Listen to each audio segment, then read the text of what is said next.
Vergil Ortiz, #1 welterweight in the world. Vergil, what's up with you? When are you fighting next?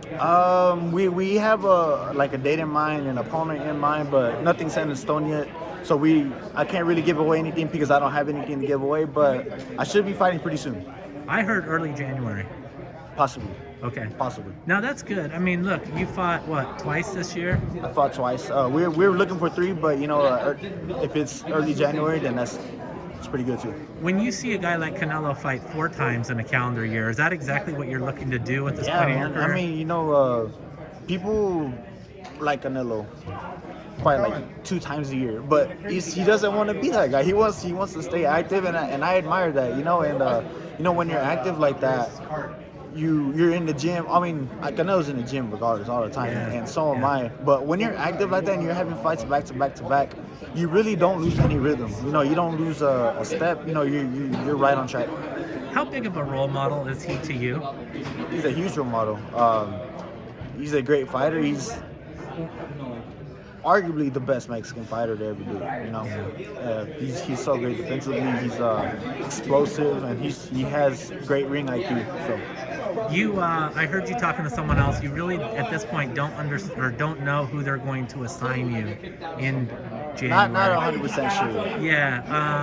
I mean, I was looking at the rankings. I mean, maybe a guy like Avanasian would be in the mix. Yeah. I mean, who do you, when you look at the rankings, who catches your eye?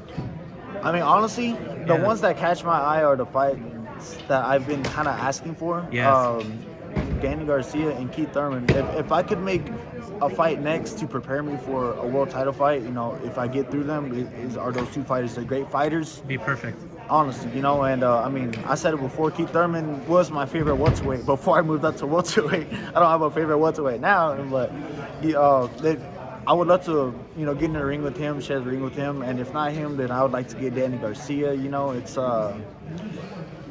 I don't know what's going on with them. I heard Danny Garcia is moving up. Keith Thurman hasn't fought in so long, exactly. So I really don't know. It's and I heard Terence Crawford mention Keith Thurman's name, and after he fights Porter, which I was like, but he also mentioned your name pretty prominently. Yes, he did, and I was like, well, I think that's really the first time I've heard him say it with such authority. Do you think that fight can go down? What can you do? I think you can to try to make yourself the next opponent if he wins.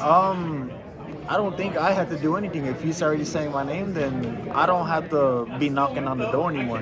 It sounds like it's already open. Yeah, I mean, and what would that? Do you feel ready for that at this point? I mean, honestly, I do. Yeah. I really do. I feel like, and it's not. I have a hunch or anything like that. I just feel like I'm ready. I feel like I definitely have a chance at beating him.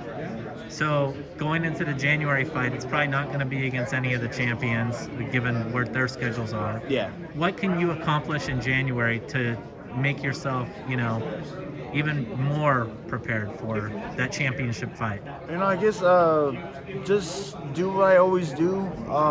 Just fight a good, smart fight. But at the same time, I love to be a fan friendly, because I don't watch a whole lot. I watch boxing, but not a whole lot of boxing because there's a lot of boring fighters out there. I don't want to be one of those fighters.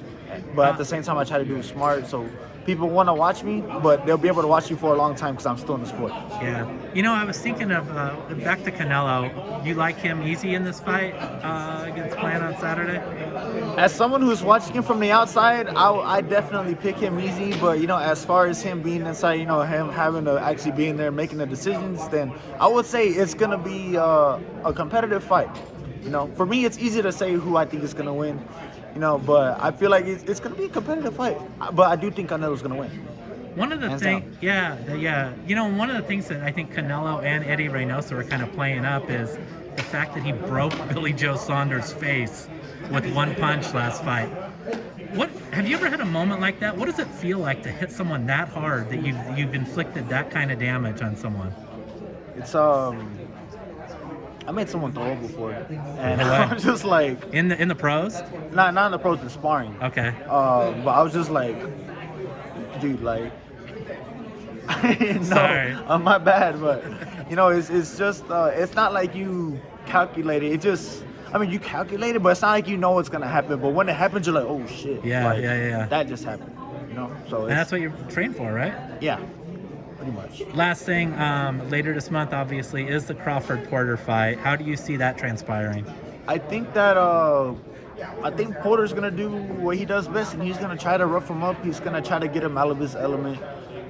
So I think it's gonna be a pretty good 5-6 rounds, and I think Crawford's gonna start getting his rhythm.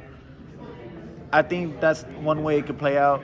Crawford's gonna win in both of these ways I'm about to say, or I think Crawford catches him coming in early. Really? Yeah, because Porter is so focused on his offense a lot of the time. He just comes rushing in. I think he might run into a punch. Are you gonna try to go to the fight? I don't even know. Where's it at? Mandalay Bay? Where? Mandalay Bay? Oh, Mandalay here. Okay. Yeah. Possibly. Hey, if they give me tickets, they want me to go, I'll go. Call him out. Call him out. Yeah. Thank you, Vergil, so much. Appreciate it. Good luck.